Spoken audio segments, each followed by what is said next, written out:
లష్కర్ ఏ తోయిబాకి సంబంధించినటువంటి తీవ్రవాద సంస్థని నడుపుతా జమ్మూ కాశ్మీర్లో తీవ్రవాదాన్ని నడిపేటటువంటి వాళ్ళ కుటుంబాలని ఫాలో అప్ చేసుకుంటూ వాళ్ళ కుటుంబాలకు తగినటువంటి ఆర్థిక సాయం అది చేస్తూ వాళ్ళ కుటుంబంలో ఉన్నటువంటి తీవ్రవాదిగా మారినటువంటి వాడిని సమరయోధుడిగా పేరు చెప్తూ వాళ్ళకి తగినటువంటి రక్షణ కల్పిస్తూ పాకిస్తాన్లో పూర్తి స్థాయి శిక్షణ ఇచ్చి భారతదేశంలో ఉగ్రవాద కార్యకలాపాలు ముంబైలో దాడులకి కావచ్చు, గుజరాత్లో దాడులకి కావచ్చు, ఆ మధ్యం జరిగినటువంటి బెంగళూరులో దాడులకు కావచ్చు, ఇట్లాంటి వాటికి వచ్చినటువంటి లష్కర్ ఏ తోయిబా టెర్రరిస్టులని పాకిస్తాన్లో కూర్చోబెట్టి నడిపేటటువంటి వ్యక్తి క్వారీ సయీద్.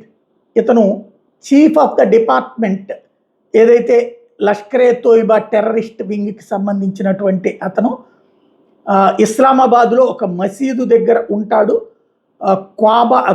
క్యోబా మాస్క్ దగ్గర. ఈ క్వారీ సయీద్ అనుకోకుండా తాజాగా ప్రాణాలు కోల్పోయాడు. తను మసీదు దగ్గరికి వచ్చి ఉన్నట్టుండి కొలాప్స్ అయిపోయాడు. ఇదిగో ఇతనే, విజువల్ కూడా చూడండి. చెప్పులు తీస్తూ ఉన్నట్టుండి పడిపోయాడు. ఏమయ్యాడు అంటే ప్రాణాలు కోల్పోయాడు.